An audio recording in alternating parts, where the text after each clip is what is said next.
Before we get into the story, leave a comment and let us know what city you're watching from. And don't forget to rate the story from 0 to 10 at the end. Enjoy the story. The fluorescent lights in the Sterling marketing offices buzzed like angry wasps as Emma Clark stared at her computer screen, the resignation letter cursor blinking mockingly at her. 3 years of working under Daniel Sterling had been 3 years too many, and today's meeting had been the final straw.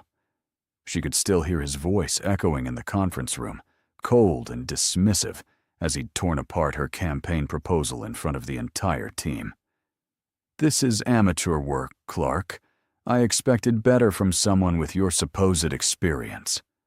The way he'd said her name like it left a bitter taste in his mouth, the way he'd barely glanced at the presentation she'd spent weeks perfecting, the way he'd made her feel 2 inches tall in front of colleagues who'd become friends.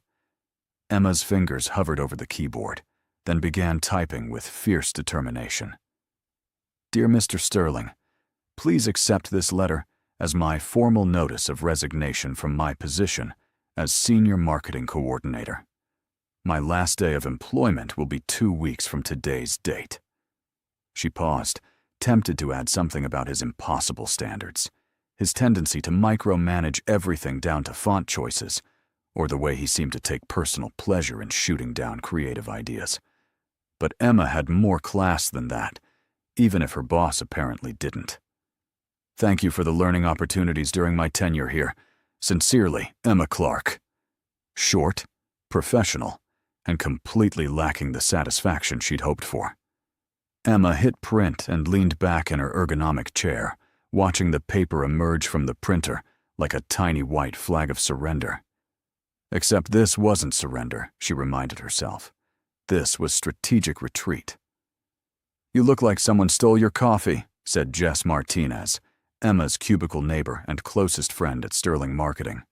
She perched on the edge of Emma's desk, her dark eyes immediately zeroing in on the resignation letter. "Oh my God. Em, you're really doing it?" Emma snatched the paper before anyone else could see it. "Keep your voice down. I don't need the whole office knowing before I tell him." "Tell who what?" The deep voice behind them made both women freeze. Emma's shoulders tensed automatically, a Pavlovian response she'd developed over 3 years of working under Daniel Sterling's critical gaze. She turned slowly, clutching the resignation letter against her chest like armor. Daniel stood there in his perfectly tailored charcoal suit, his dark hair styled with the kind of precision that probably required a personal stylist, and those sharp, green eyes that seemed to catalog every flaw in a room within seconds. At 32, he was younger than most company executives, which somehow made his arrogance even more insufferable. "Mr. Sterling," Emma said, proud that her voice came out steady, "I was just about to request a meeting with you."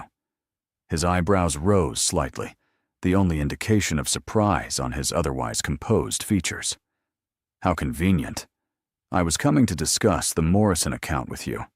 My office, 5 minutes." He turned and walked away without waiting for a response, because of course he did. Daniel Sterling didn't wait for anyone or anything. The universe apparently operated on his schedule. Jess grabbed Emma's arm. "Don't do it. Just transfer to another department. Hell, I'll help you update your resume and find something else, but don't quit without another job lined up." Emma shook her head, already gathering her courage along with the resignation letter. "I can't work for him anymore, Jess. I'm good at what I do, really good. But he makes me doubt everything. I spent 3 weeks on that campaign proposal, and he didn't even consider it. Just dismissed it like I'd scribbled something on a napkin. But Emma, no buts. I've got enough savings to last a few months, and my portfolio speaks for itself. Someone will hire me, someone who actually values creative input instead of treating their employees like obstacles to overcome." Emma straightened her blazer, tucked the resignation letter into a folder, and walked toward Daniel's corner office. The glass walls gave the illusion of transparency while maintaining complete executive isolation. She knocked on the doorframe, even though the door was open. "Come in and close the door," Daniel said without looking up from his computer. Emma stepped inside, immediately feeling trapped by the mahogany furniture and floor-to-ceiling windows that showcased his success while making everyone else feel small. "Sit," he commanded, still typing. Emma remained standing, partly out of defiance, and partly because sitting would mean looking up at him from an even more disadvantageous angle. Finally, he stopped typing and fixed those unsettling green eyes on her. "The Morrison account needs a complete overhaul. Their current strategy isn't working, and they're threatening to find new representation. I'm putting you in charge of developing a new approach. I want preliminary concepts by Friday." Emma blinked. After destroying her morning's work, he was assigning her the company's most challenging account. "Sir, about that, I actually need to. This is a significant opportunity, Clark. Morrison Industries is worth millions to this company. Don't disappoint me." The dismissive tone, the assumption that she'd jump at his command, the complete disregard for her feelings about this morning's humiliation, it all crystallized into perfect clarity.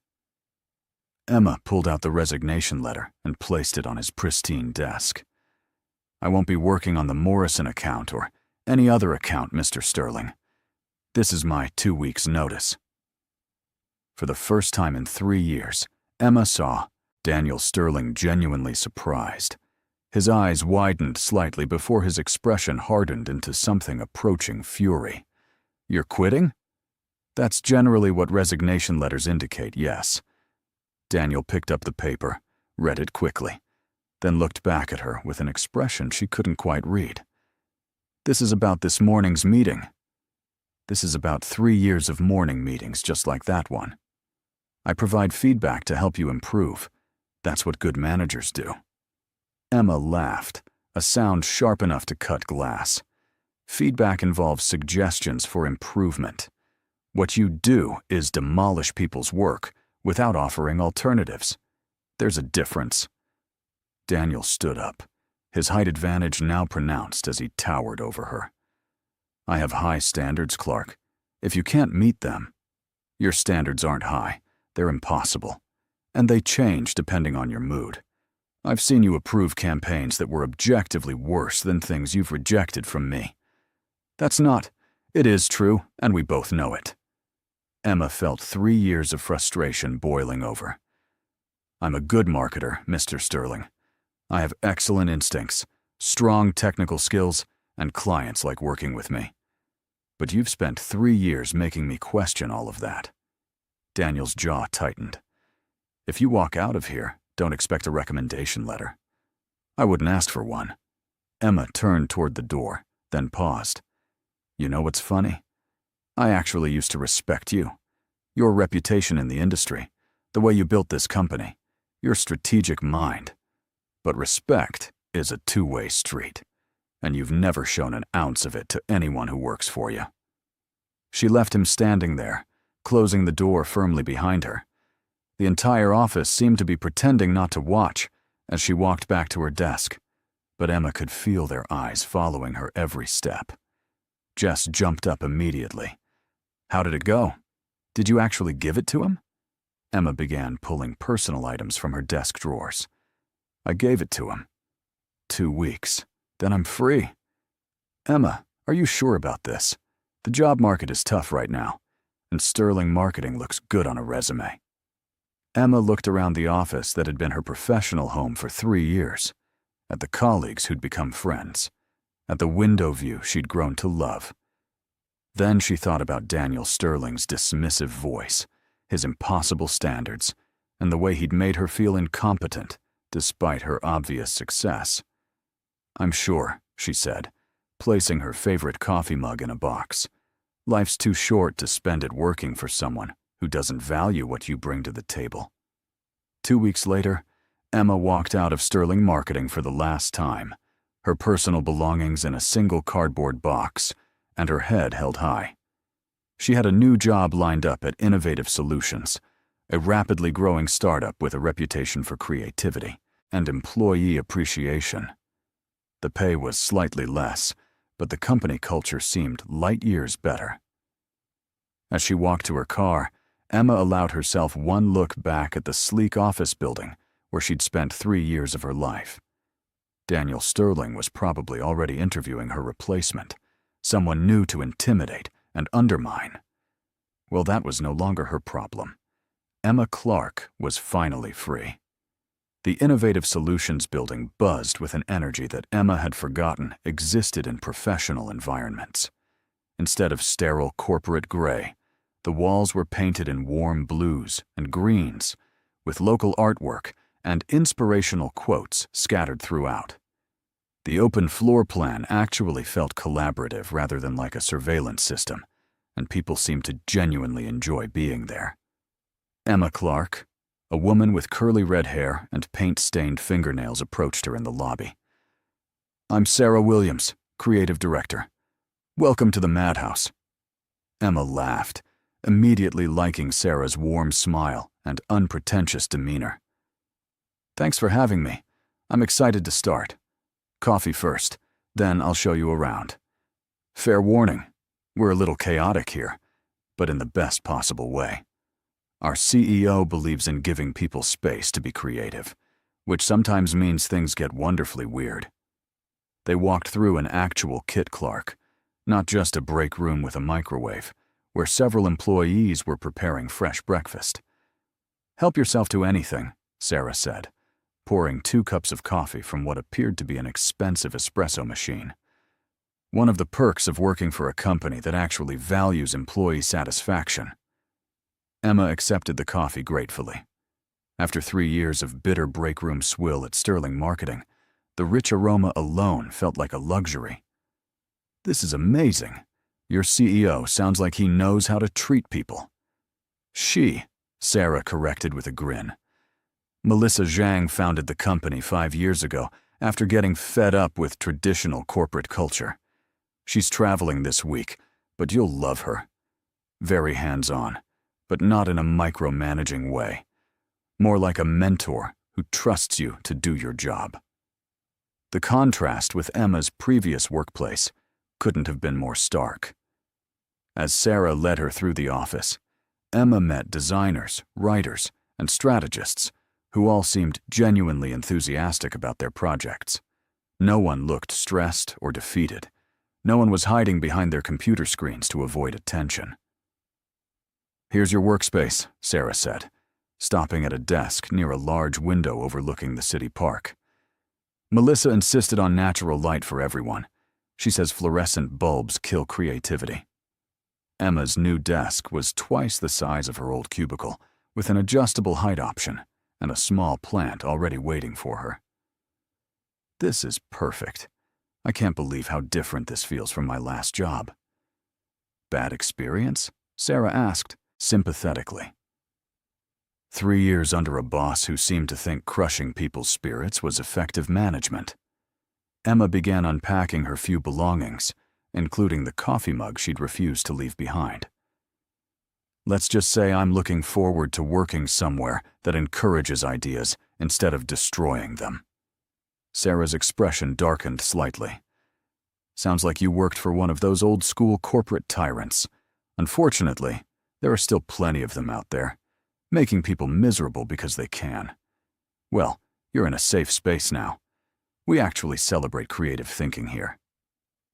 The first week at Innovative Solutions flew by in a blur of brainstorming sessions, collaborative meetings, and actual lunch breaks. Emma found herself staying late, not because she was required to, but because she was genuinely excited about the projects she was working on. Her ideas were welcomed, refined, and implemented. For the first time in years, she felt like a valued team member rather than a convenient target. "You're glowing," Jess observed during their weekly coffee date. "Seriously, Em, you look like a completely different person." Emma stirred her latte, unable to suppress her smile. "I forgot what it felt like to enjoy going to work. My boss actually asks for my opinion, and then listens to the answer. Revolutionary concept, right?" "I'm jealous. Sterling's been even worse since you left. He hired your replacement, some guy fresh out of college who's terrified to breathe wrong. And get this, he's been asking about you. Asking what about me? Where you went, if you're happy, whether you've said anything about working there. Jess leaned forward conspiratorially. I think he regrets letting you go. Emma laughed. He didn't let me go. I quit. And frankly, I don't care if he regrets it. I'm exactly where I need to be. Still, it's nice to know he's realizing what he lost. But Emma had already moved on. Daniel Sterling and Sterling Marketing felt like ancient history, a chapter she'd closed and had no intention of reopening. Her new life was everything she'd hoped for, and more. On Friday afternoon, Sarah knocked on Emma's desk. Emergency team meeting in conference room A. Nothing bad, she added quickly, seeing Emma's expression. Just some big news from Melissa. The conference room was packed with excited employees, all speculating about the announcement. Emma had only been there a week, but she already felt included in the company's inner circle. The culture of transparency and mutual respect was unlike anything she'd experienced. Sorry I'm calling this last minute, Sarah began, but I just got off the phone with Melissa, and she wanted me to share some exciting news immediately. Emma noticed several of her new colleagues exchanging knowing looks, as if they were expecting something significant. As you all know, we've been growing rapidly, taking on bigger clients, and expanding our services. Well, Melissa just closed a deal that's going to change everything for us. Sarah paused for dramatic effect. We've been acquired by Sterling Enterprises. Emma's blood turned to ice. Sterling Enterprises, she managed to ask, though her voice sounded strange to her own ears. Not Sterling Marketing, Sarah clarified quickly. Sterling Enterprises is the parent company. They own dozens of businesses across different industries. It's actually perfect for us, because they're known for letting their acquisitions maintain their independence while providing resources for growth. Relief flooded through Emma. Sterling Enterprises was huge, a completely different entity from the marketing company, where she'd been miserable. She'd probably never even encounter anyone from her old life. The best part, Sarah continued, is that we're keeping our entire leadership structure. Melissa stays as CEO, our company culture remains intact, and we get access to Sterling Enterprises' resources and client base. It's basically everything we could have hoped for. The room erupted in applause and excited chatter. Emma joined in, genuinely happy for her new colleagues, and relieved that her fresh start wouldn't be compromised by corporate restructuring. There will be some new faces around as we integrate systems and processes, Sarah added, but we've been assured that our creative independence is non-negotiable. That's why Melissa chose Sterling Enterprises over other offers. Emma's phone buzzed with a text from Jess. Did you hear? Sterling Marketing got acquired too. Same parent company. Crazy coincidence. Emma stared at the message, a cold knot forming in her stomach. Sterling Marketing was now part of the same corporate family as Innovative Solutions. But that didn't necessarily mean anything, she told herself. Huge companies had hundreds of subsidiaries that never interacted with each other. You okay? Asked Tom, one of the graphic designers. You look like you've seen a ghost. Emma forced a smile. Just processing the news, it's a lot to take in. Change is always scary, he agreed. But this feels like good change. More resources, bigger projects, same great culture. Emma nodded, pushing down her anxiety. She was being paranoid. Daniel Sterling was just one person in a massive corporate structure. The chances of their paths crossing were virtually non-existent. Besides, even if they did encounter each other somehow, she was in a completely different situation now. She had a supportive boss, encouraging colleagues, and work that actually mattered to her. Daniel Sterling couldn't touch her anymore. As the meeting dispersed, and everyone returned to their desks, Emma tried to recapture the contentment she'd felt just an hour earlier. This acquisition was good news for Innovative Solutions, and by extension, good news for her career. She refused to let thoughts of her former boss overshadow the best. professional opportunity she'd ever had. Monday morning brought an email that made Emma's coffee taste like ash. The subject line was innocuous enough. "Welcome to the Sterling Enterprises family. Integration meeting today at 2 p.m. But as she read the details about meeting the executive team that would be overseeing the transition, one name stood out like a neon warning sign. Daniel Sterling, Senior Vice President of Strategic Operations. Emma stared at her computer screen, certain she was hallucinating. Daniel Sterling worked at Sterling Marketing, not Sterling Enterprises. He was a company owner, not a corporate executive. This had to be a mistake, maybe someone with the same name. "Hey, Emma!" Sarah bounced over to her desk, practically vibrating with excitement. "Did you see the email about this afternoon? We're finally going to meet some of the Sterling Enterprises leadership. I'm curious to see what they're like." "Sarah," Emma said carefully. "The Daniel Sterling mentioned in the email. Do you know anything about him?" "Not much, just that he's supposed to be brilliant at strategic planning and corporate development." "Why?" Emma's throat felt tight. "I think I might know him, from my previous job." "Really?" "Small world. That's great. You'll have a familiar face in the room." If only Sarah knew how unfamiliar she hoped that face would stay. Emma spent the rest of the morning in a state of low-level panic, alternating between hoping it was a different Daniel Sterling and dreading the confirmation that it wasn't. She considered calling in sick for the afternoon, but that would only delay the inevitable. At 1:55 p.m., Emma reluctantly made her way to Conference Room A, which had been transformed with additional chairs and a presentation screen. Her new colleagues filed in, chattering excitedly about the future, while Emma positioned herself in the back corner, hoping to blend into the wallpaper. The door opened, and several people in expensive suits entered, led by a woman with silver hair and commanding presence.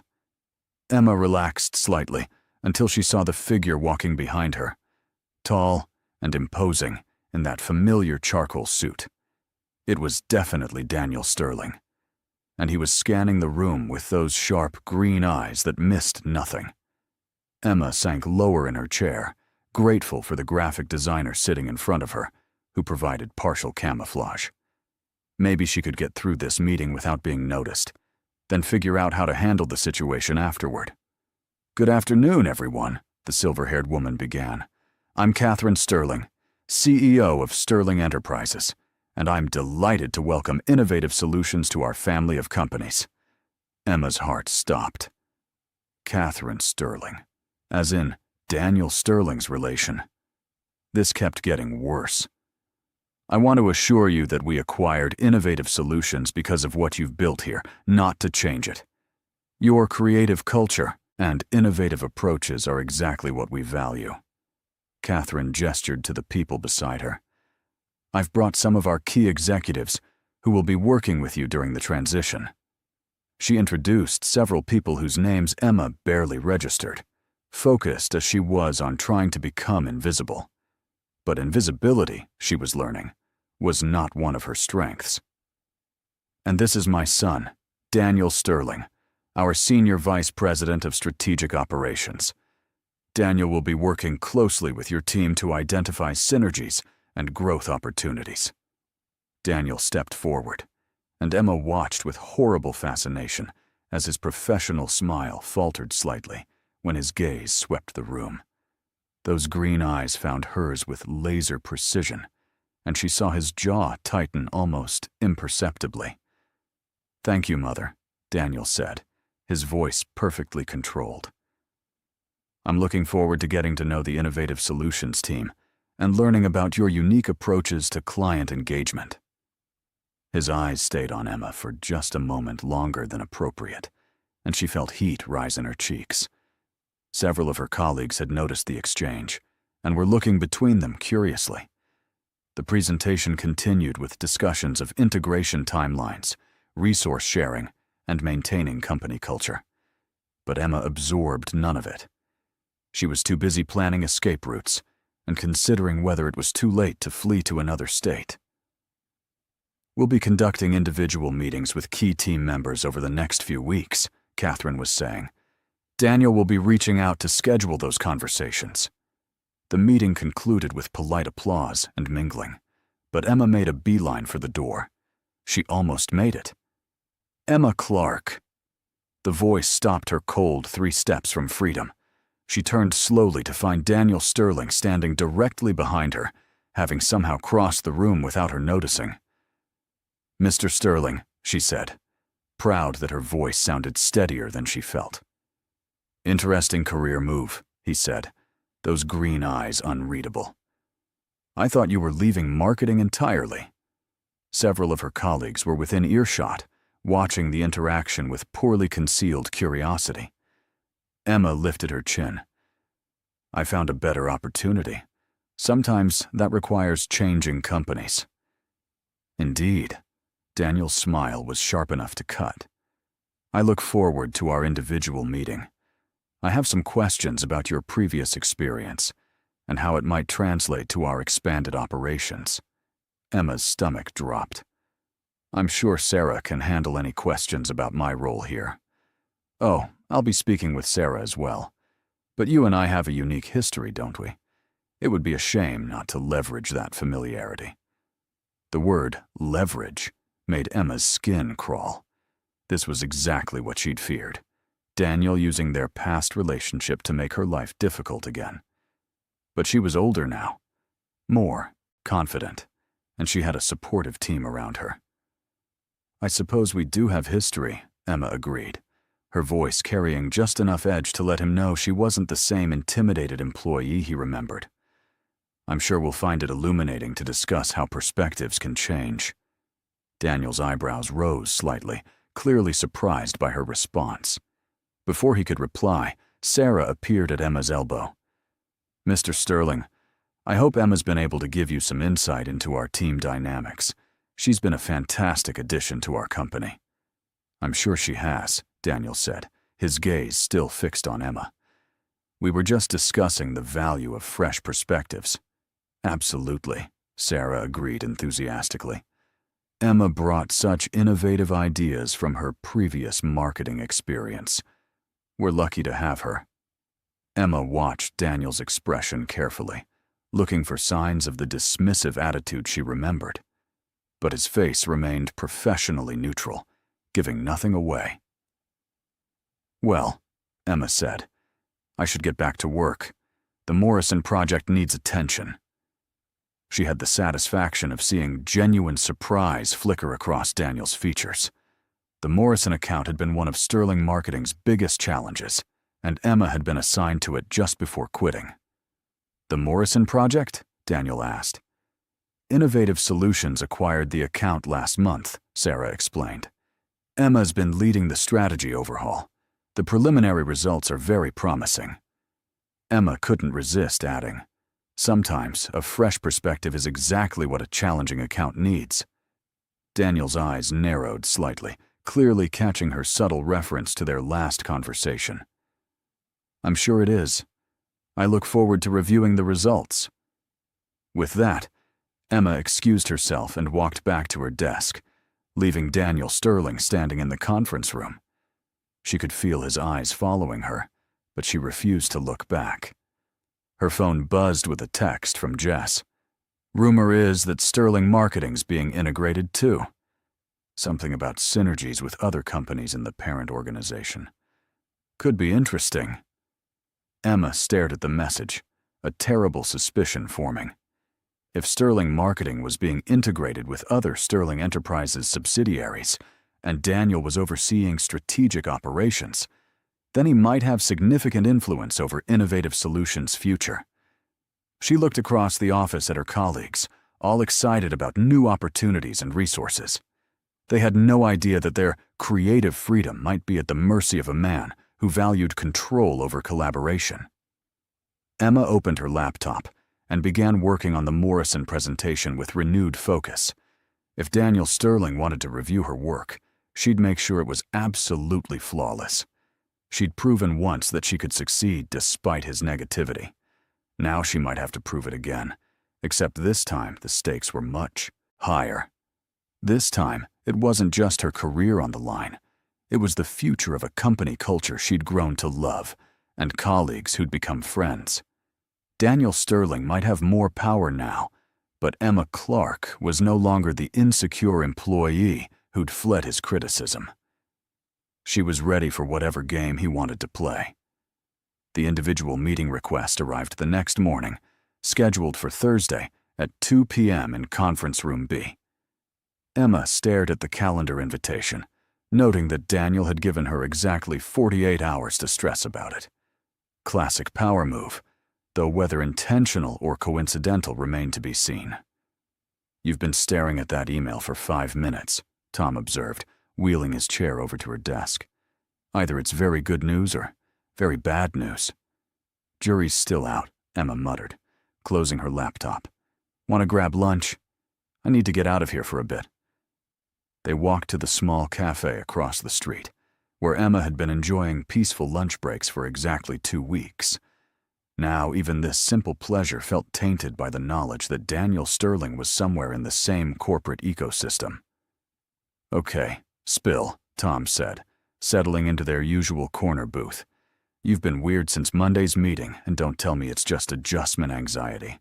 I saw you and that Sterling guy staring at each other like old enemies." Emma picked at her sandwich, debating how much to reveal.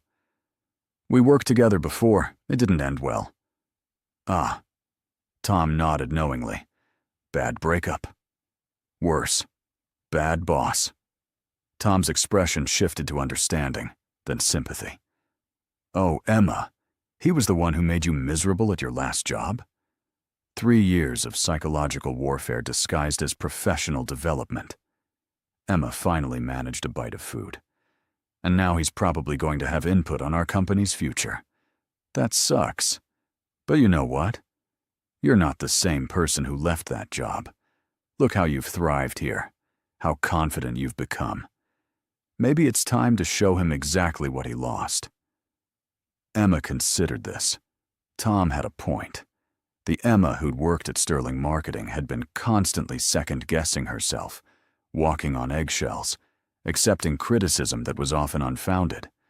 The Emma who worked at Innovative Solutions trusted her instincts, spoke up in meetings, and took creative risks that paid off.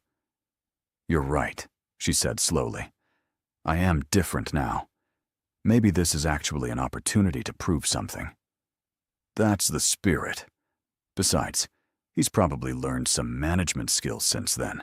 People can change." Emma doubted that very much, but she appreciated Tom's optimism. Thursday would reveal whether Daniel Sterling had evolved or if he was still the same controlling perfectionist who'd made her doubt her own abilities. Thursday afternoon arrived with unseasonable warmth, and Emma chose her outfit carefully. Professional, but not trying too hard. Confident, but not aggressive. She wanted to project competence and self-assurance, the image of someone who'd found her place in the world. Conference Room B was smaller and more intimate than the large meeting space, with a round table that eliminated hierarchical seating arrangements. Emma arrived exactly on time to find Daniel already there, reviewing what appeared to be her personnel file. "Emma," he said, standing when she entered, "thank you for making time." "Of course." Emma took a seat directly across from him, maintaining eye contact. "I understand these meetings are part of the integration process." Daniel closed the file and leaned back in his chair, studying her with those disconcerting green eyes. "Partly. I'm also curious about your transition to Innovative Solutions. It's quite a career shift from Sterling Marketing." "Not really. I'm still doing marketing strategy, just in a more collaborative environment." "Collaborative?" Daniel repeated the word as if testing its flavor. "And how would you describe your previous work environment?" Emma met his gaze steadily. "Hierarchical, traditional, focused on individual achievement rather than team success." "I see. And you found that limiting?" "I found it counterproductive. The best ideas come from open dialogue and creative freedom, not from fear of criticism."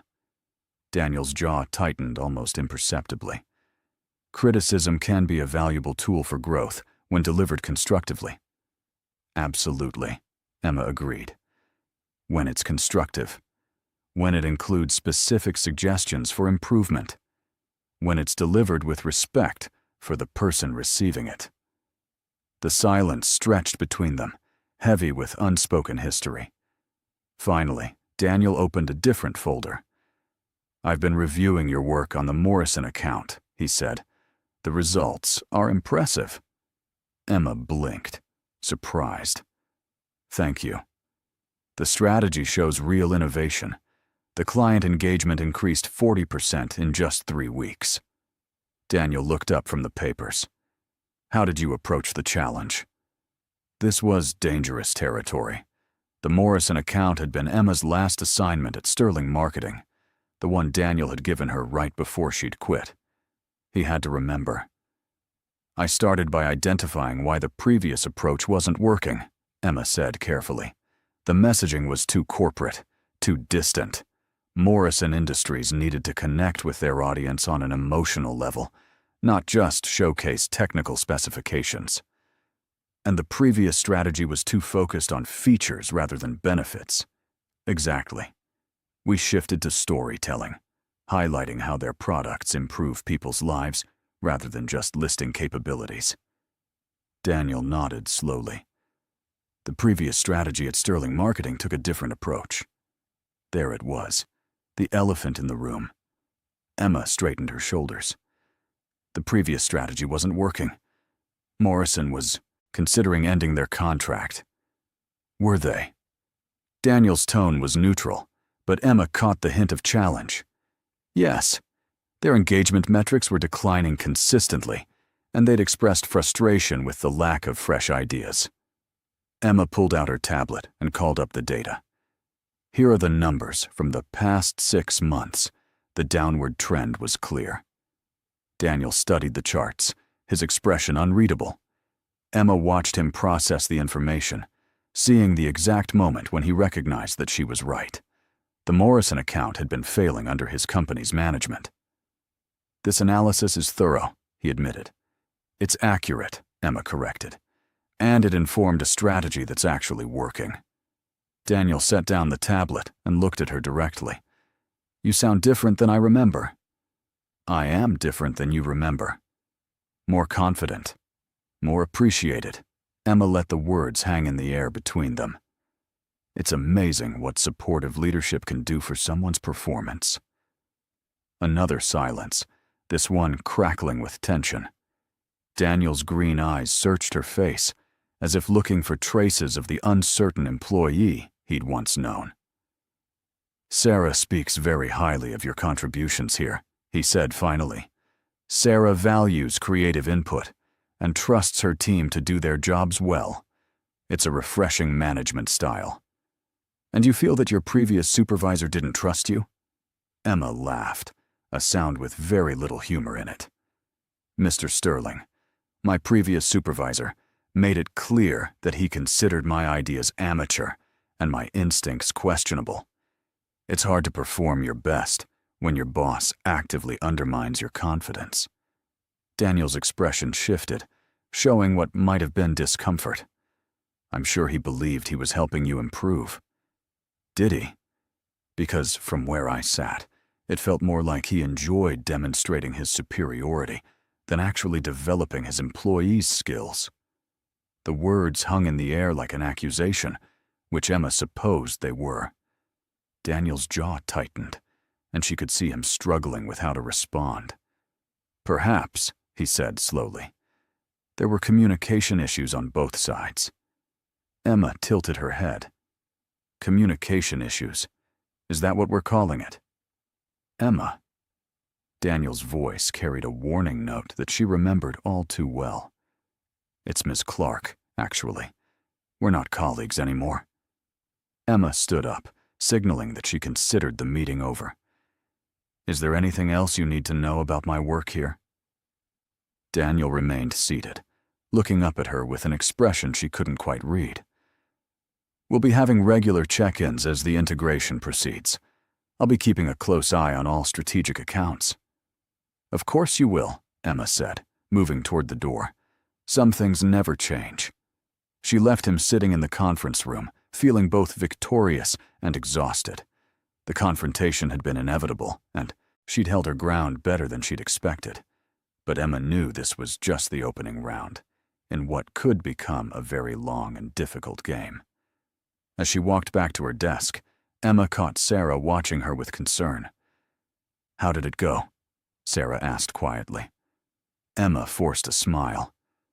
"About as well as expected. I think we understand each other." "Good. I was worried there might be some awkwardness since you worked together before." "Oh, there's definitely awkwardness," Emma said, "but I can handle it." She hoped she was right. The awkwardness Emma had mentioned to Sarah became a daily reality over the following weeks. Daniel Sterling seemed to materialize everywhere, reviewing projects, sitting in on meetings, and generally making his presence felt throughout innovative solutions. Emma found herself constantly aware of where he was and what he was doing, like tracking a dangerous weather system. "He's actually not that bad," whispered Kelly from accounting during their morning coffee run. "I mean, he's intense, but he really knows his stuff. Did you see how he restructured the Peterson account? Brilliant." Emma stirred her latte with more force than necessary. Brilliant wasn't the word she'd used to describe Daniel's management style, but she had to admit that his strategic insights were usually sound. The problem wasn't his competence, it was his delivery. He asked really thoughtful questions about our client retention strategies, added Marcus from business development. Made me think about things from angles I hadn't considered. Emma bit her tongue. Of course, Daniel was being thoughtful and considerate with everyone else. She was probably the only one experiencing his particular brand of professional hostility. "Emma?" Sarah appeared at her elbow. "Daniel wants to see you in his office. Something about the Morrison progress report." Emma's stomach dropped. Daniel had been assigned a temporary office on the executive floor, a space that felt foreign and intimidating compared to the open, collaborative atmosphere of the main workspace. "His office?" Emma asked. "We don't usually hold meetings up there." Sarah shrugged. "I think he wanted privacy to discuss some specific details. You know how executives are about confidential strategy stuff." Emma knew exactly how this particular executive was about control and power dynamics. Meeting in his office was a deliberate choice, designed to put her at a disadvantage. But she was no longer the easily intimidated employee he'd once known. The executive floor was decorated in the same warm, creative style as the rest of the building, but the offices were larger and more private. Emma found Daniel's temporary space at the end of the hall, door open, but clearly separated from the collaborative energy below. "You wanted to see me?" Emma asked from the doorway. Daniel looked up from his computer, gesturing to the chair across from his desk. "Come in, close the door. We need to discuss the Morrison timeline." Emma reluctantly closed the door, but remained standing. "What about the timeline?" "Sit down, Emma." "I'm fine standing, thanks. What's the issue?" Daniel's eyes narrowed slightly at her refusal to follow his instruction, but he didn't push it. "The Morrison Industries CEO wants to accelerate the campaign launch. They're moving their product release up by 6 weeks. Emma's mind immediately started calculating the implications. 6 weeks? That's going to require significant resource reallocation and overtime for the creative team. Agreed. That's why I wanted to discuss this privately before involving the rest of the team. Daniel leaned back in his chair. What's your honest assessment of feasibility? Emma studied his expression, looking for signs of the trap she was certain existed. Honestly, it's doable, but not ideal. The creative team will need to compress their development timeline, which could impact quality. We'd also need to pull people from other projects. Which projects would you prioritize? This felt like a test, though Emma couldn't figure out what the right answer was supposed to be. The Henderson account is still in early stages, so we could delay their timeline by a few weeks without major impact. The Coastal Properties project is more advanced, but their deadline isn't until next quarter. Daniel nodded, making notes. What about staffing? We'd need all hands on Morrison for the next month. I'd recommend bringing in freelancers for overflow work on other accounts, rather than compromising the Morrison quality. That increases costs. It maintains client satisfaction and team morale. The cost of rushing internal staff and producing subpar work is higher than the freelancer fees. Daniel set down his pen and looked at her directly. That's good strategic thinking. Emma blinked, surprised. Thank you. You've always been good at seeing the big picture, even when... He paused, seeming to choose his words carefully. Even when circumstances weren't ideal.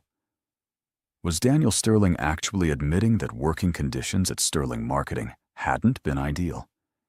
Emma stared at him, unsure how to respond. I'll need you to present this timeline proposal to the team tomorrow, Daniel continued. Can you have a detailed breakdown ready by then? Of course. Emma turned to leave, then paused. Can I ask you something? Daniel raised an eyebrow. What? Why are you involving me in the strategic decisions? Sarah's the creative director. This seems like her call.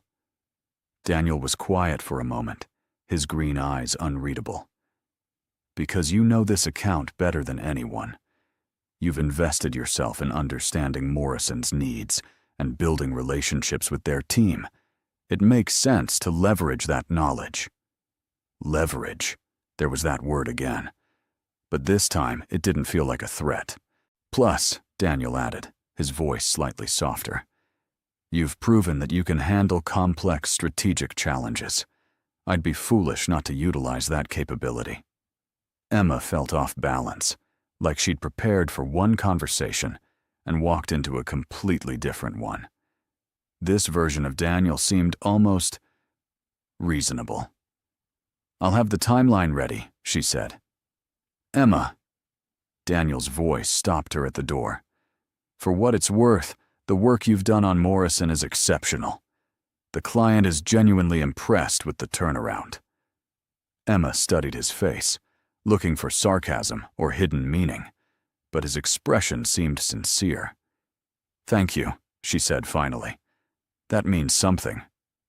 After Emma left, Daniel stared at the closed door for a long time.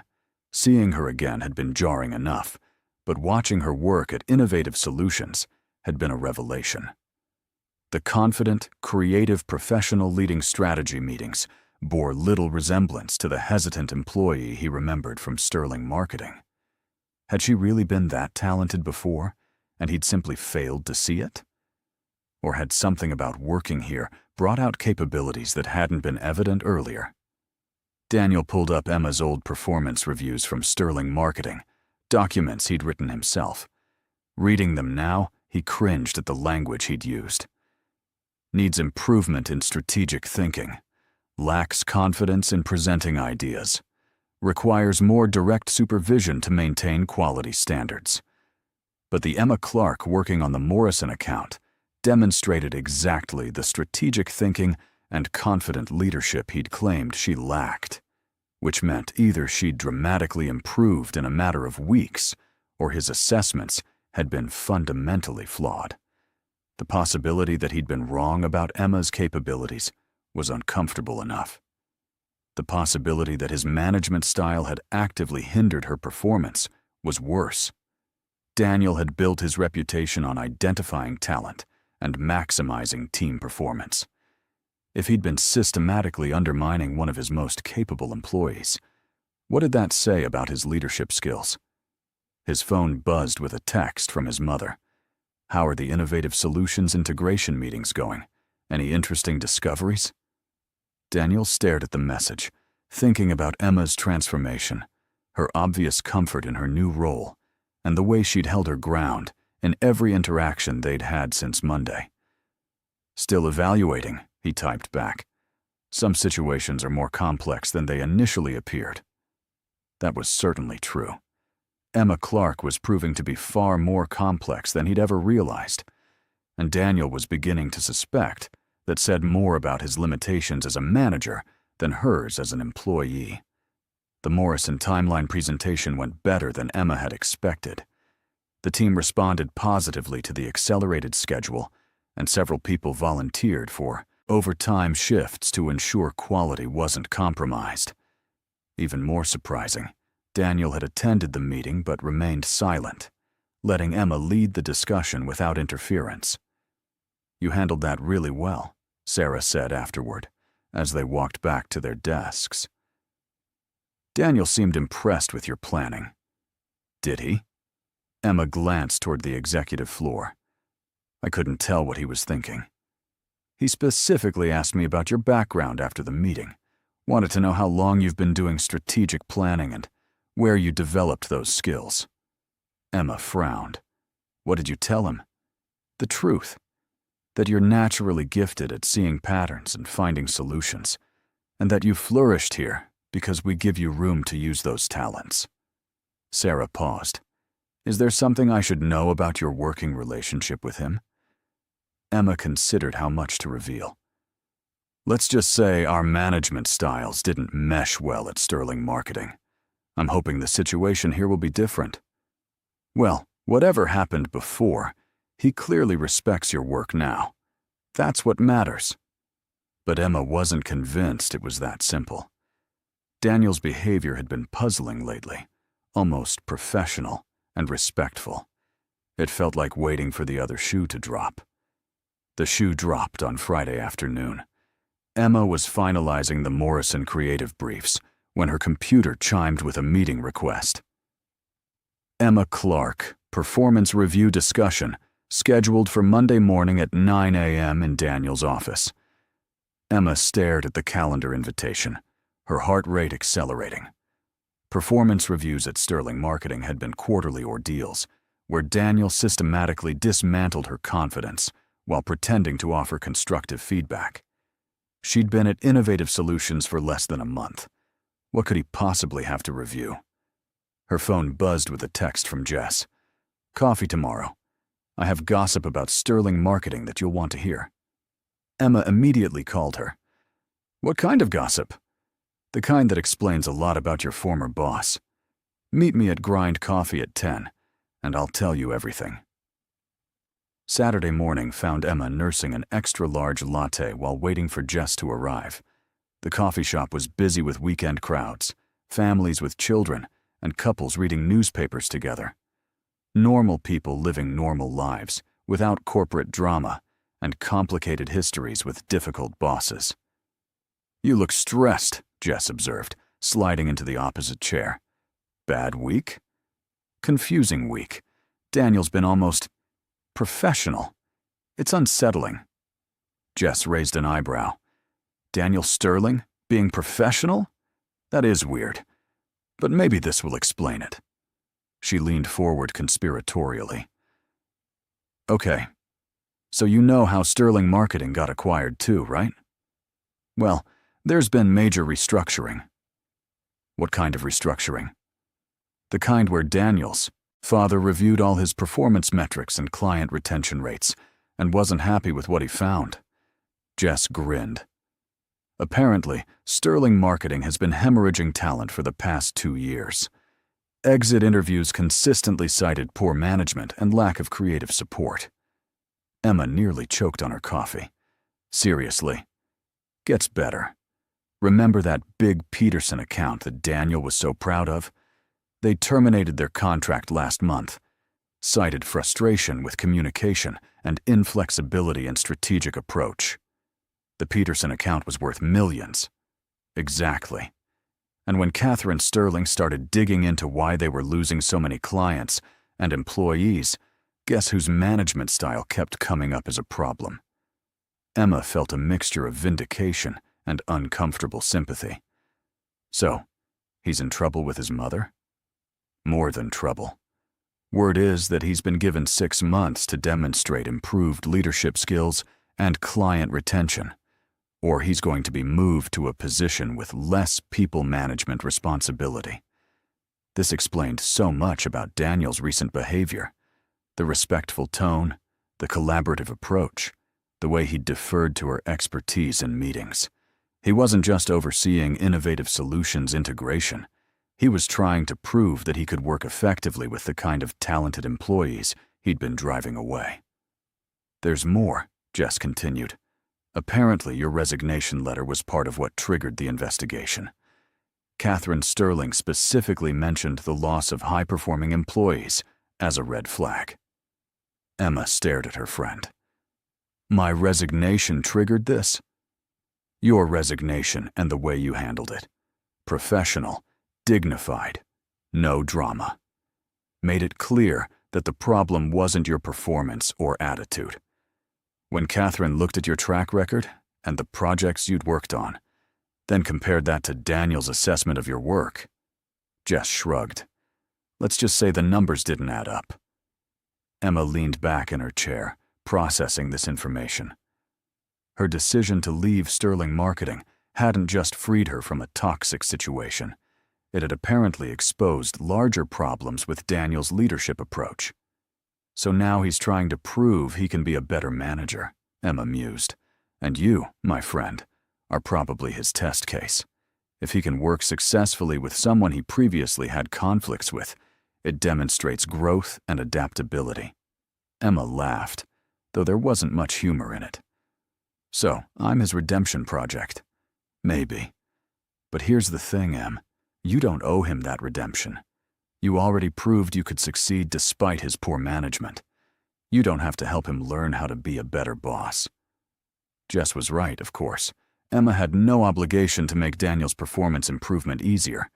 But as she walked home from the coffee shop, she found herself thinking about the changes she'd observed in his behavior. The respectful tone in meetings, the way he'd acknowledged her expertise on the Morrison account, the absence of the dismissive attitude that had characterized their previous working relationship. People could change, though it usually required significant motivation. And apparently, Daniel had plenty of motivation in the form of career consequences and parental disappointment. The question was whether Emma wanted to be part of that change process or simply protect herself from any potential backsliding into old patterns. Monday morning arrived gray and drizzly, matching Emma's mood as she made her way to Daniel's office. She'd spent the weekend alternating between anger at being used as his test case and curiosity about whether his apparent growth was genuine. "Good morning," Daniel said when she knocked on his open door. "Please, sit down." Emma noticed he'd said please, another small change from his previous dictatorial style. She sat across from his desk, maintaining eye contact and trying to project confidence. "I wanted to discuss your integration into the Sterling Enterprises structure," Daniel began. "How are you finding the transition?" "Smooth so far. The resource sharing and expanded client base have been beneficial." Daniel nodded, making notes. "And your working relationships with the expanded team?" "Positive. Everyone's been welcoming and collaborative." "Including with me?" The direct question caught Emma off guard. She studied Daniel's expression, looking for signs of a trap, but saw only genuine curiosity. "Our working relationship has been professional," she said carefully. "That's diplomatic." Daniel set down his pen. "Emma, I know our previous working relationship was difficult. I'd like to understand what I can do differently to ensure our current collaboration is more productive." Emma blinked. Was Daniel Sterling actually asking for feedback on his management style? "You want my honest opinion?" "I do." Emma took a deep breath. "Your previous approach was very hierarchical. Ideas flowed in one direction. Criticism was frequent, and often not constructive, and there wasn't much room for creative input from team members." Daniel's jaw tightened slightly, but he nodded. "And now?" "Now you seem more willing to listen to different perspectives and acknowledge expertise where it exists. The collaborative approach is much more effective." "I see." Daniel was quiet for a moment. "Is there anything specific I should continue doing or avoid doing as we move forward?" This was surreal. Emma had never imagined having this conversation with Daniel Sterling, and she wasn't sure how to navigate it. "Trust your team's judgment," she said finally. "Provide guidance when needed, but don't micromanage. And remember that criticism is most effective when it includes specific suggestions for improvement." Daniel nodded, continuing to take notes. "Anything else?" Emma hesitated, then decided to be completely honest. "Don't use our past working relationship as leverage in current situations. What happened at Sterling Marketing is history. Judge my work here on its own merits." Daniel looked up from his notes, meeting her eyes directly. "You're right. And Emma, for what it's worth, I owe you an apology for how I handled our working relationship before. My management approach was flawed, and you deserved better." Emma stared at him, speechless. In 3 years of working for Daniel Sterling, she'd never heard him admit to being wrong about anything. "Thank you," she said finally. "That means something." The apology changed everything, and nothing, all at once. Emma found herself watching Daniel differently in meetings, looking for signs that his newfound professionalism was genuine rather than performative. To her surprise, the evidence consistently supported the former. When the Morrison campaign launched 2 weeks ahead of the revised schedule, Daniel made sure the entire creative team received recognition at the company-wide meeting.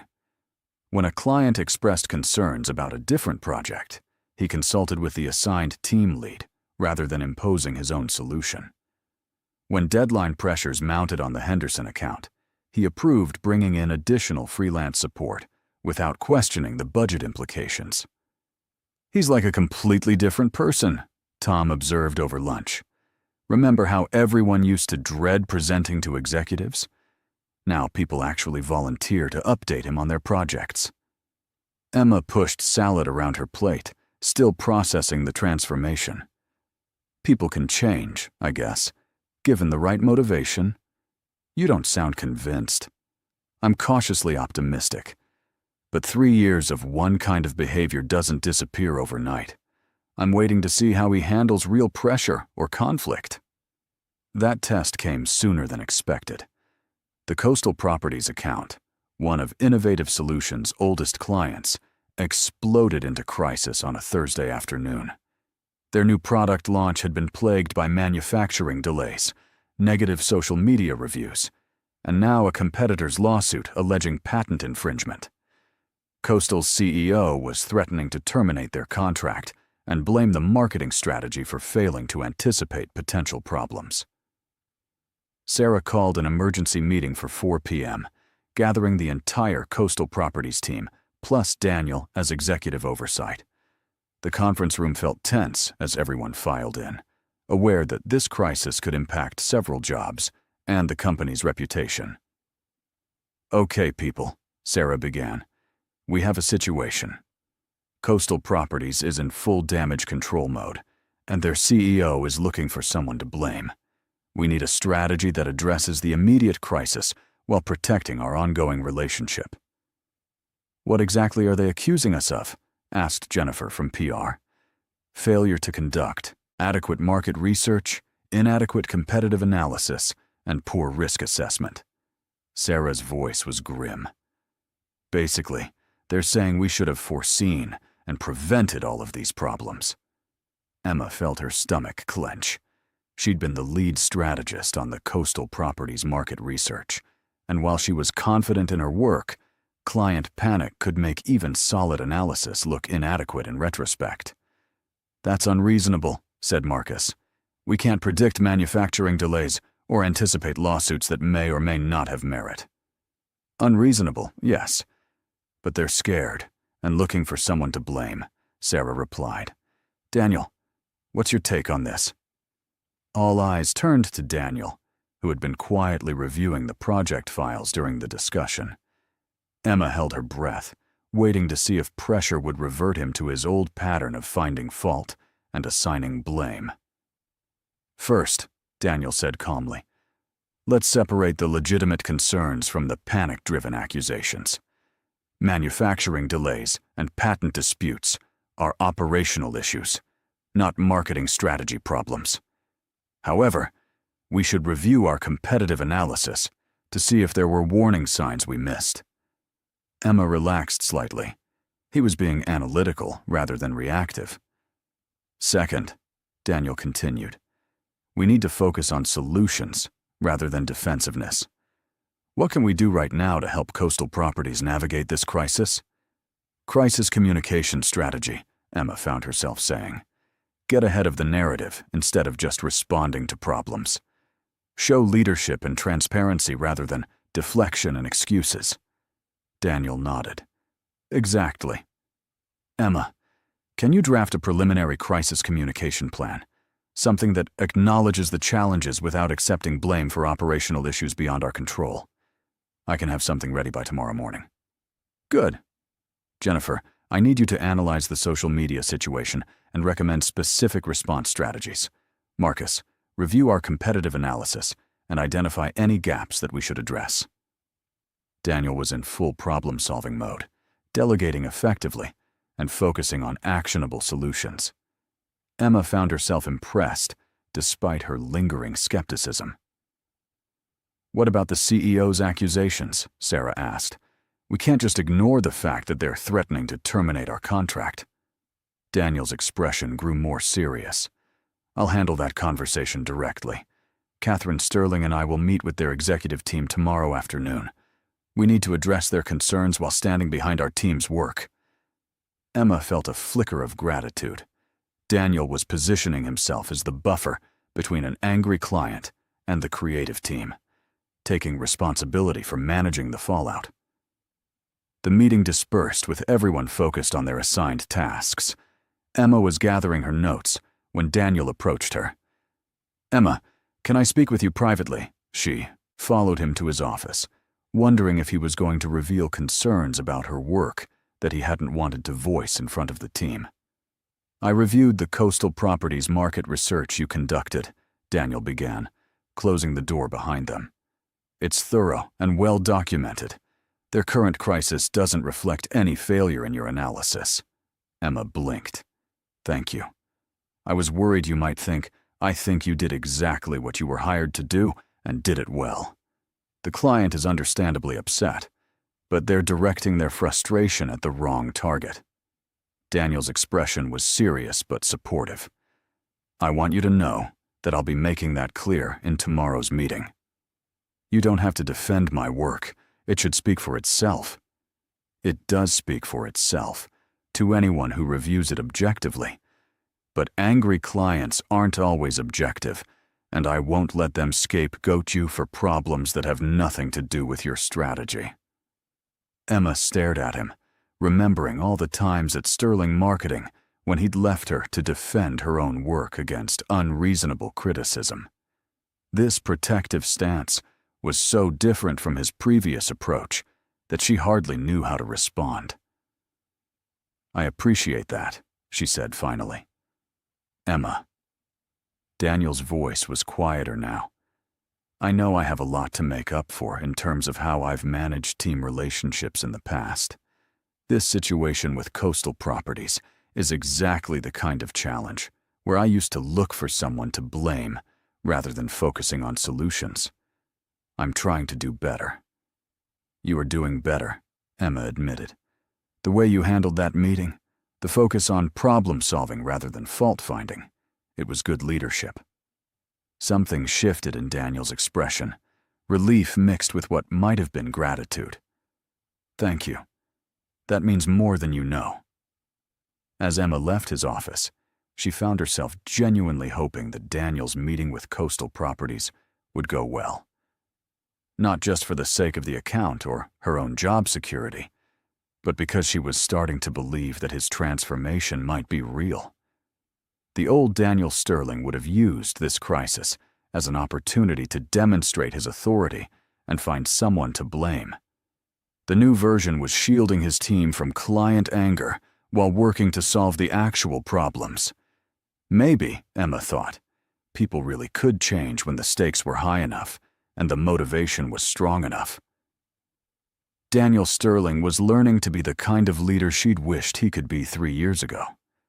The question now was whether this new dynamic between them was purely professional, or if something else was developing beneath the surface of their careful workplace interactions. The Coastal Properties crisis resolution exceeded everyone's expectations. Daniel's meeting with their executive team resulted not only in preserving the contract, but in expanding their engagement to include crisis management consulting for the duration of their legal battles.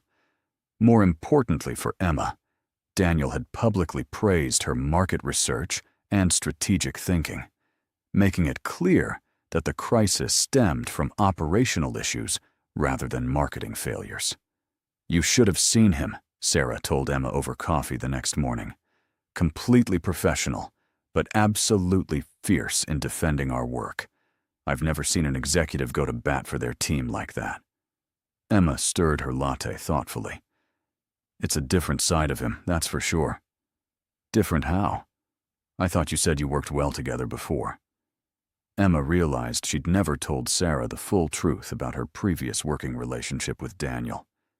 "It's complicated. Let's just say he's grown a lot as a leader." The success of the Coastal Properties situation seemed to energize the entire office. Daniel's collaborative approach and team protective stance had earned him genuine respect from employees who'd initially been wary of corporate oversight. Emma found herself relaxing around him, their interactions becoming more natural and less fraught with historical tension, which made it particularly jarring when everything changed again on a rainy Tuesday afternoon. Emma was finishing up the quarterly strategy report when her computer chimed with an urgent meeting request. "All hands meeting. Immediate. Conference room A." No explanation, no agenda, just the kind of summons that made everyone's stomach drop. The entire Innovative Solutions team filed into the conference room, murmuring nervously among themselves. Daniel stood at the front of the room with an expression Emma couldn't read, holding a folder that looked ominously official. "Thank you all for gathering on short notice," Daniel began. "I received some news this afternoon that affects everyone here, and I wanted to share it immediately rather than let rumors spread." Emma felt her chest tighten. This sounded like layoffs or restructuring, the kind of corporate announcement that destroyed the collaborative culture they'd all grown to love. "As you know, Sterling Enterprises has been evaluating our operations as part of the integration process. Based on performance metrics, client satisfaction scores, and growth projections, they've made a decision about Innovative Solutions' future." The room was so quiet Emma could hear her own heartbeat. "Effective immediately, Innovative Solutions will be designated as Sterling Enterprises' flagship creative agency. You'll be receiving increased funding, expanded office space, and first priority on high-value client assignments." The silence stretched for another moment before the implications sank in. Then the room erupted in cheers and applause. Emma found herself grinning as Tom high-fived her, and Sarah started happy crying. "There's more," Daniel continued, raising his voice over the celebration. "Because of your exceptional performance and innovative approaches, Sterling Enterprises wants to replicate this model across their other creative subsidiaries. Sarah will be promoted to Regional Creative Director, overseeing similar teams in 3 other cities." More cheers, more applause. Emma felt genuinely happy for Sarah, who deserved the recognition and opportunity. "Which brings me to the final announcement," Daniel said, his eyes finding Emma's across the room. "Emma Clark will be taking over as Creative Director for Innovative Solutions, effective next month." Emma's world tilted sideways. Creative Director? She'd been there less than 2 months, and Daniel was recommending her for Sarah's position. "I didn't apply for that job," she said, her voice carrying over the congratulations from her colleagues. "I know," Daniel replied. "I recommended you based on your strategic thinking, leadership capabilities, and the results you've achieved since joining our team. The promotion comes with a significant salary increase and equity options." Emma stared at him, trying to process what was happening. This was the kind of career opportunity she'd dreamed about. but it felt surreal to have it offered by the same man who'd once convinced her she wasn't management material. After the meeting dispersed, Emma found herself alone with Daniel in the conference room, her colleagues having departed to celebrate at the bar down the street. "You recommended me for promotion," she said, still trying to wrap her mind around it. "I recommended the best person for the job," Daniel corrected. "Your work on Morrison, your handling of the coastal properties crisis, your natural leadership in team settings. You've demonstrated every quality we need in a creative director. A few months ago, you thought I needed more direct supervision to maintain quality standards." Daniel winced. "A few months ago, I was wrong about a lot of things, including my assessment of your capabilities." Emma studied his face, looking for signs of manipulation or hidden agenda. "Why are you doing this?" "Really?" Daniel was quiet for a moment, his green eyes serious. "Because you deserve it. Because this company needs your vision and leadership. And because—" He paused, seeming to choose his words carefully. "Because I want to prove that I can recognize and nurture talent instead of stifling it." "So, this is about your redemption project?" "No," Daniel said firmly. "This is about your talent and what's best for this company. My personal growth is a separate issue." Emma wanted to believe him, but the timing felt too convenient. "I need to think about it." "Of course. Take as much time as you need." As Emma gathered her things to leave, Daniel spoke again. "Emma, whatever you decide about the promotion, I want you to know that working with you these past few weeks has been illuminating. You've made me a better leader, whether you intended to or not." Emma paused at the door. "People don't change because of other people, Daniel. They change because they choose to. Maybe. But some people make that choice easier than others." Emma left the building with her mind spinning. The promotion was everything she'd worked toward, the kind of recognition and opportunity that could define her entire career. But it was being offered by a man whose professional judgment she'd learned not to trust, under circumstances that felt politically motivated. Her phone buzzed with a text from Jess. "Heard through the grapevine that you got a major promotion? Drinks to celebrate?" Emma stared at the message, realizing she didn't know whether celebration was appropriate. She'd gotten everything she thought she wanted, but it came wrapped in complications she hadn't anticipated. The biggest complication being that somewhere in the process of watching Daniel Sterling learn to be a better leader, she'd started to see him as more than just her former terrible boss. The protective way he'd handled the coastal properties crisis, his genuine efforts to collaborate rather than control, the vulnerability he'd shown in admitting his past mistakes. It was drawing her in despite every rational instinct telling her to keep her distance.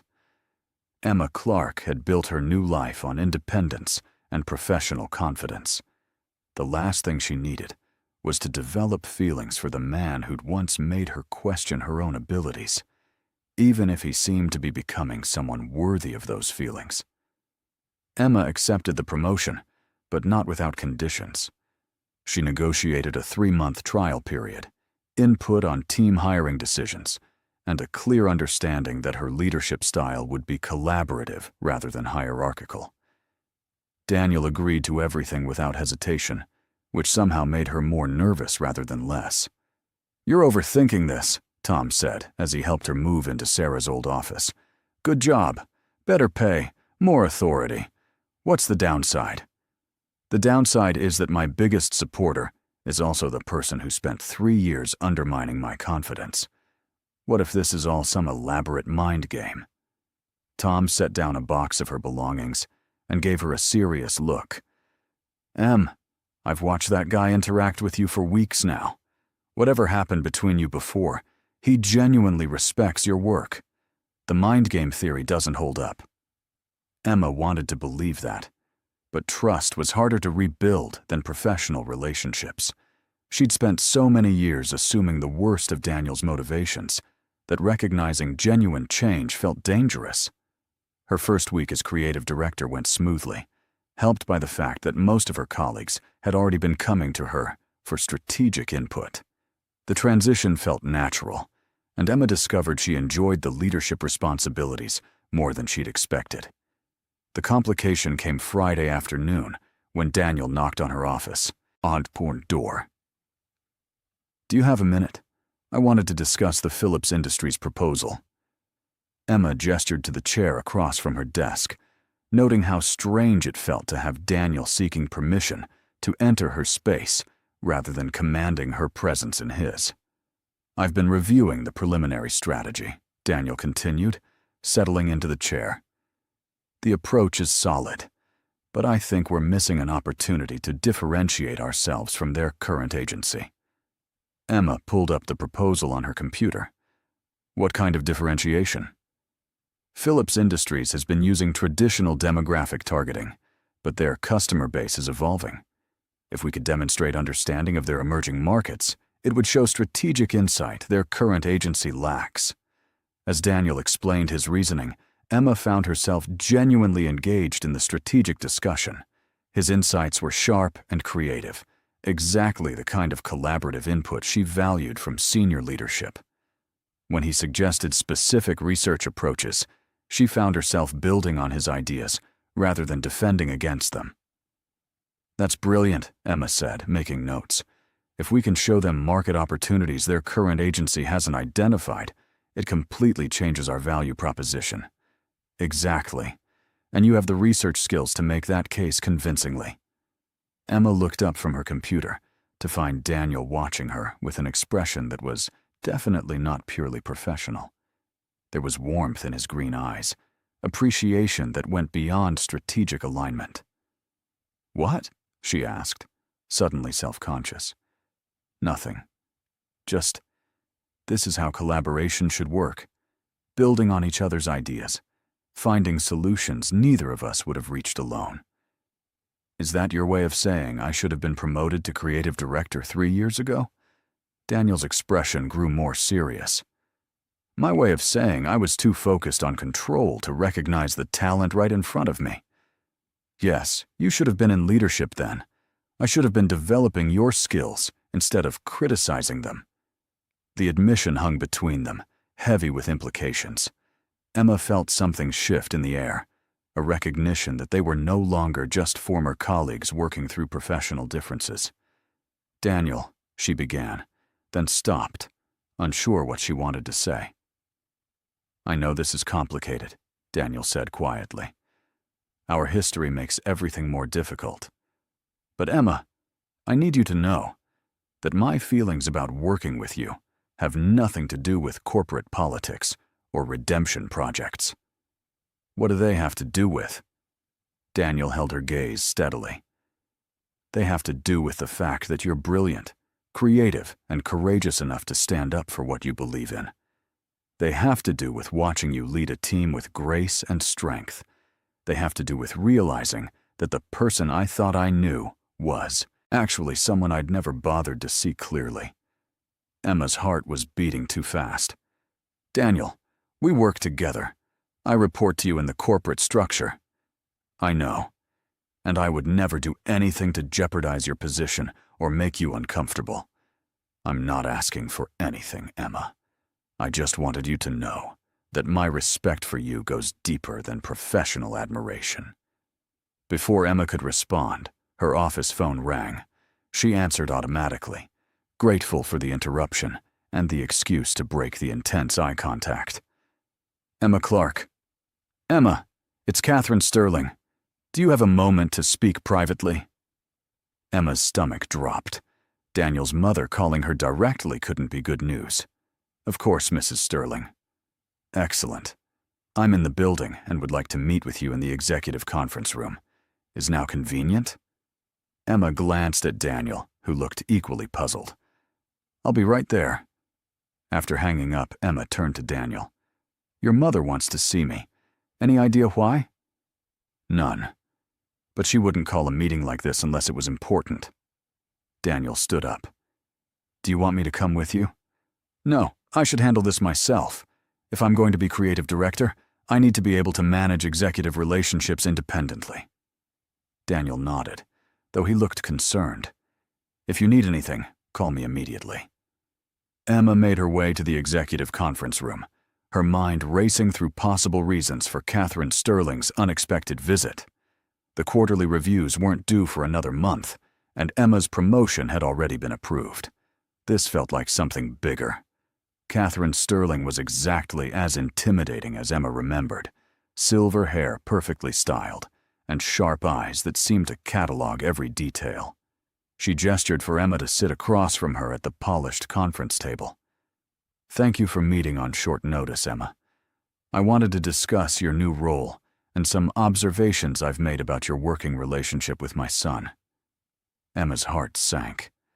Someone had reported the conversation she'd just had with Daniel, or maybe their collaborative dynamic had been misinterpreted as something inappropriate. "Mrs. Sterling, I want to assure you that my relationship with Daniel is completely professional. If there's been any suggestion otherwise—" Catherine raised a hand, stopping Emma mid-sentence. "My dear, you've misunderstood why I'm here. I'm not concerned about impropriety. I'm interested in results." Emma blinked. "Results?" "Daniel's performance over the past 2 months has been the best of his career. His team leadership scores have improved dramatically.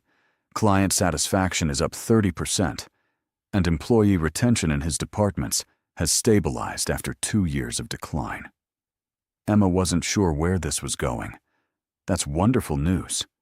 "It is.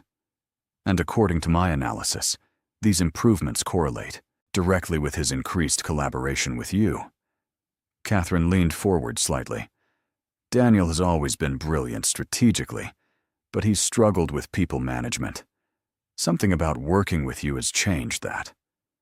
I think he's just committed to improving his leadership style. Perhaps. But commitment requires motivation, and motivation often requires inspiration." Catherine's smile was knowing. "I've seen the way he looks at you in meetings, Emma. And more importantly, I've seen the way you challenge him to be better than he was." Emma felt heat rise in her cheeks. "Mrs. Sterling, I'm not sure what you're suggesting." "I'm suggesting that Daniel has found something here worth protecting and improving for.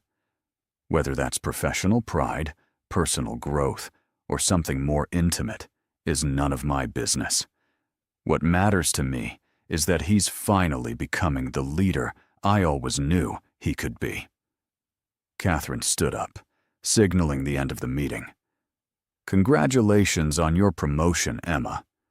I expect great things from your leadership, and if my son is smart enough to appreciate what he has in you, well, that would be the best business decision he's ever made."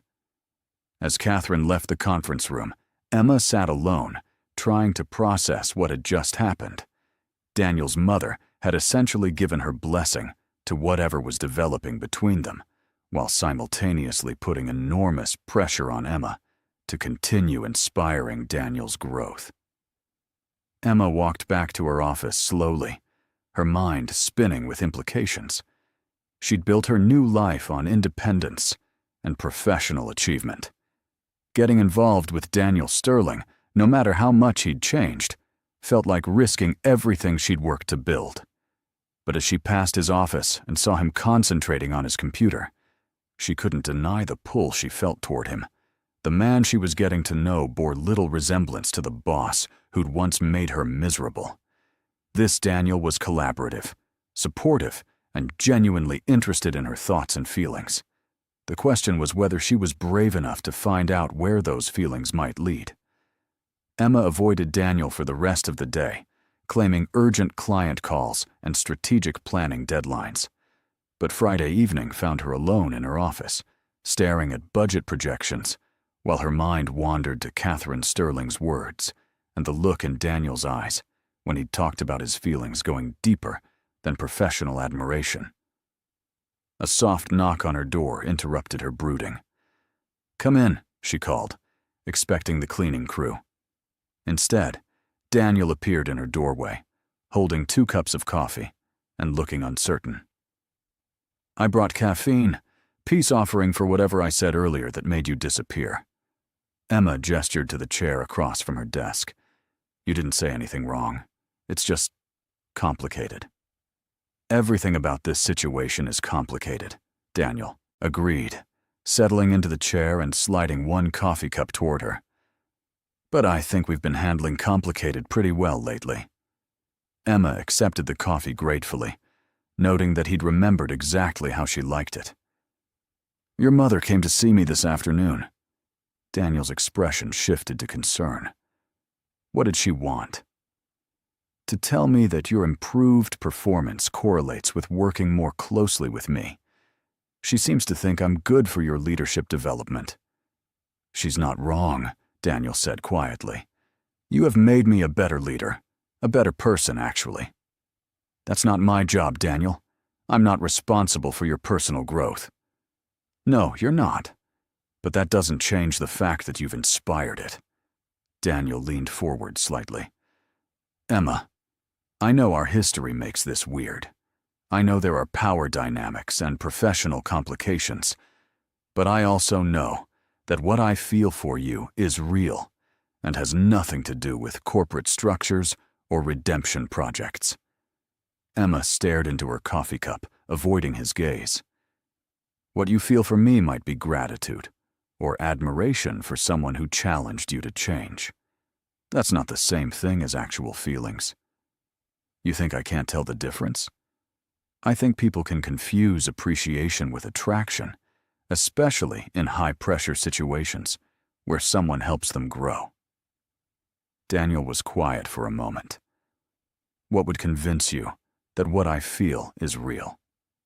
Emma looked up at him then, seeing vulnerability in his expression that she'd never witnessed before.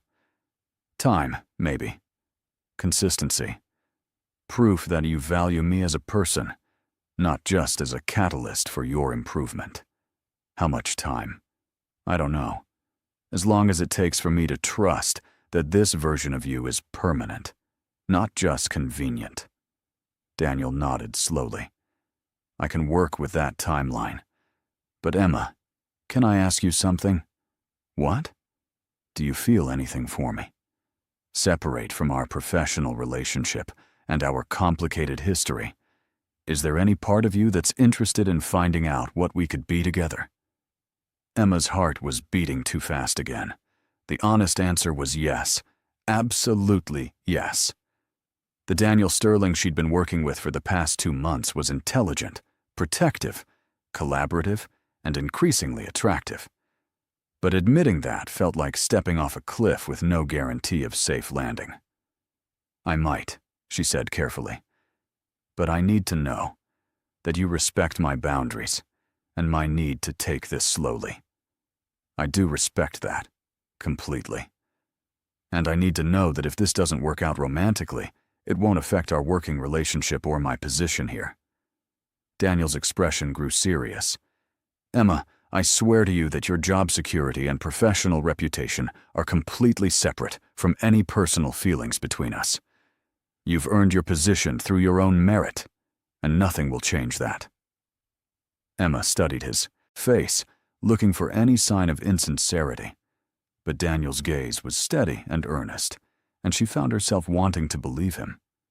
Okay, she said finally. But we go slow, really slow, and we keep our personal relationship completely separate from work.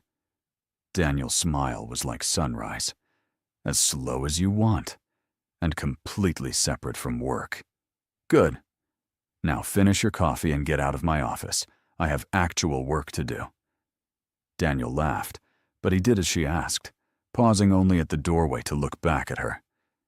Emma, thank you for giving this a chance, for giving me a chance to prove that I'm not the same person who made you miserable. Don't thank me yet, Emma replied. Prove it first. After Daniel left, Emma sat in her office thinking about the risk she was taking. Dating someone in her corporate chain of command was complicated enough without their shared history of conflict. But the man who just asked for a chance to prove himself bore little resemblance to the boss who'd once undermined her confidence. Her phone buzzed with a text from Jess. "Heard you got promoted to creative director? Drinks tomorrow to celebrate?" Emma typed back, "Definitely. And I have some interesting news to share." Good interesting or bad interesting?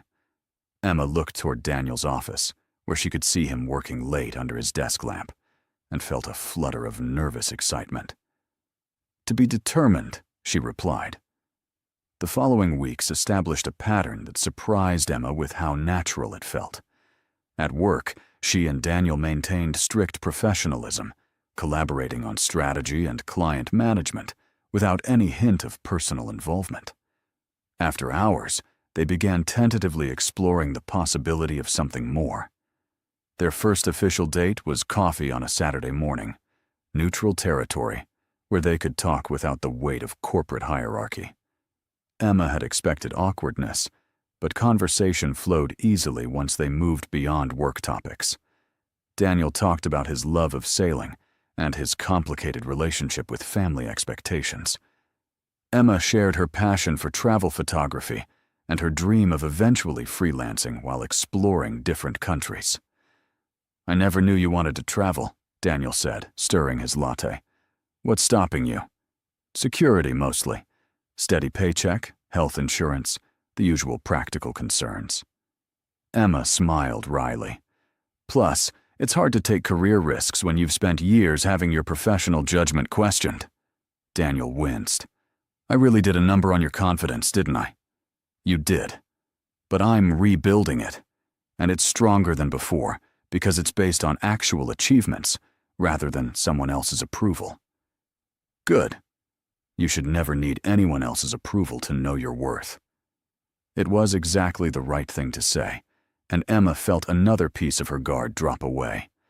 Their second date was dinner at a small restaurant away from their usual haunts, where they discovered a shared love of terrible movies and competitive tendencies when it came to trivia night.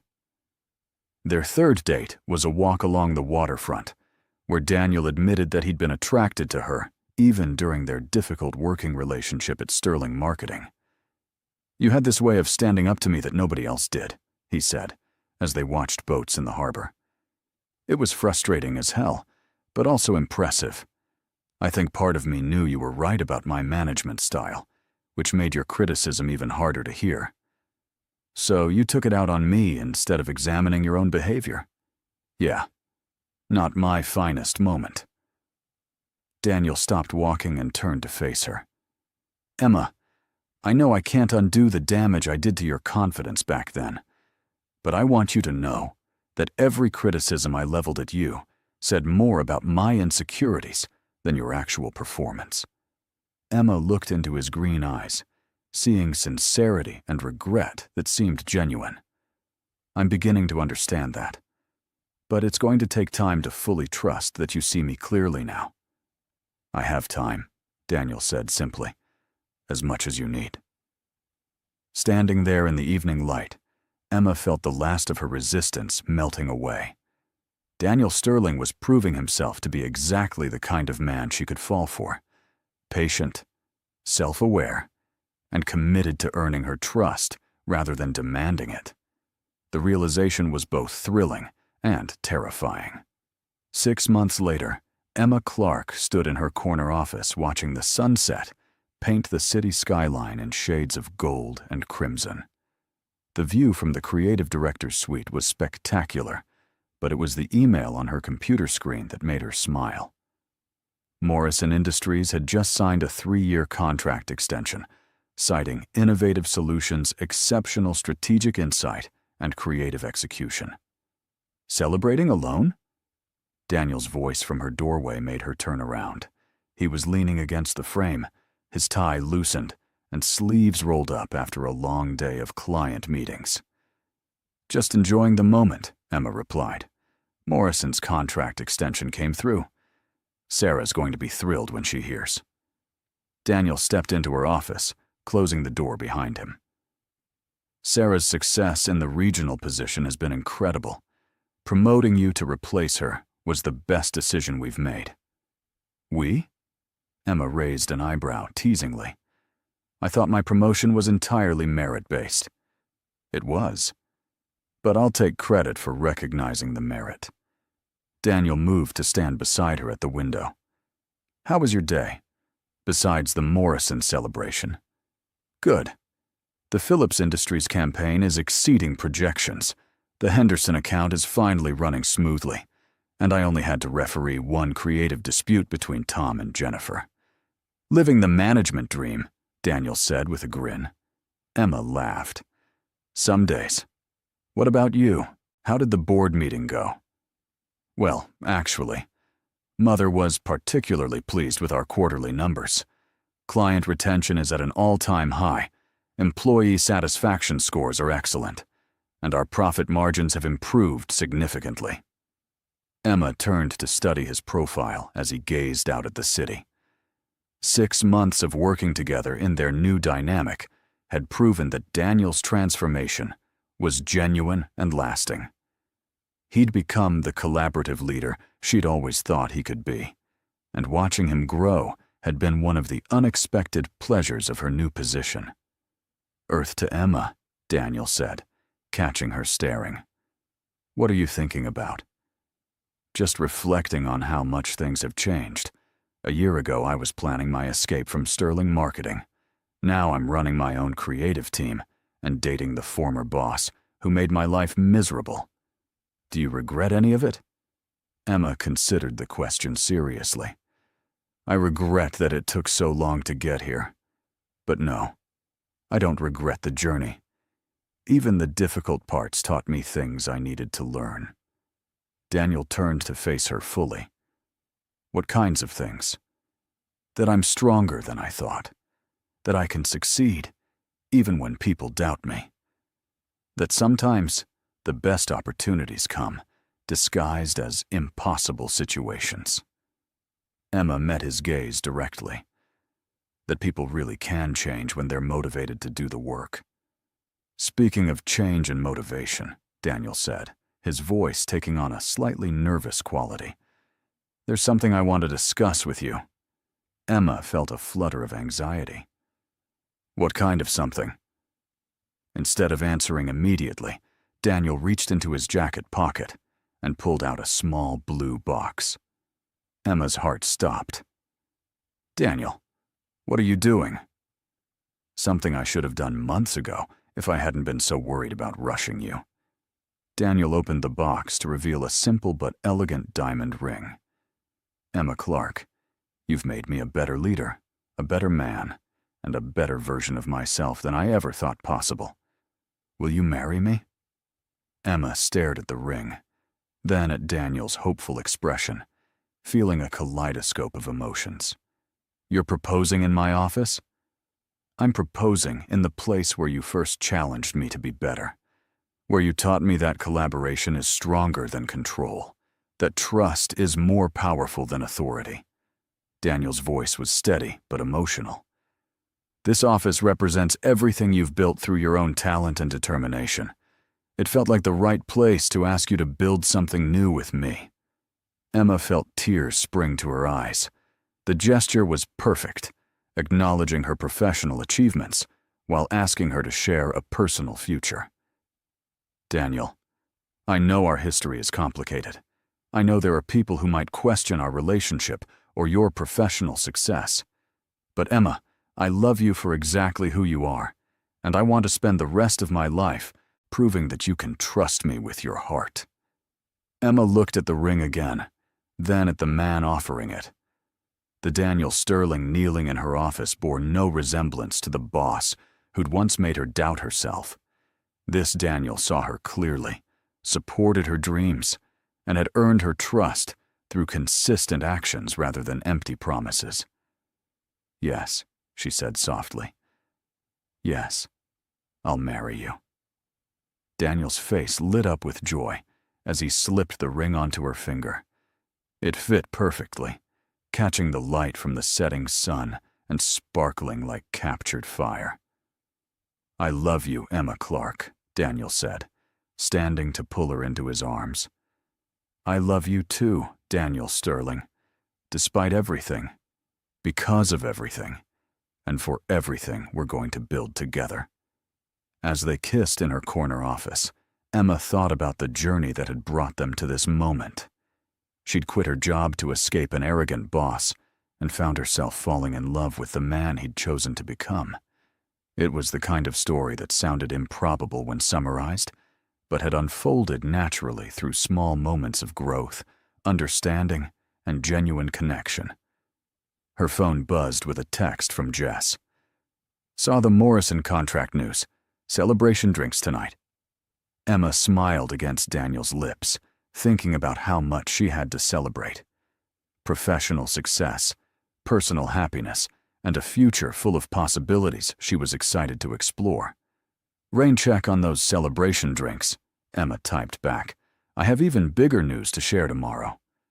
Outside her window, the city sparkled with light as day faded into evening. Somewhere out there, another ambitious woman might be working late, dreaming of the career and recognition she deserved. Another demanding boss might be learning that leadership meant lifting people up rather than tearing them down. Emma Clark had found her happy ending, but more importantly, she'd found herself. The confidence, creativity, and courage that had always been part of her were now unshakable foundations for whatever adventures lay ahead. And the best part was, she'd be sharing those adventures with someone who saw her exactly as she was and loved her completely for it. Thanks for following this heartfelt story. Share your thoughts about this journey of professional growth and unexpected love in the comments below. If you believe that people can change and that true partnership means bringing out the best in each other, hit the like button and share this story with someone who needs inspiration. Subscribe now to never miss our uplifting tales of love,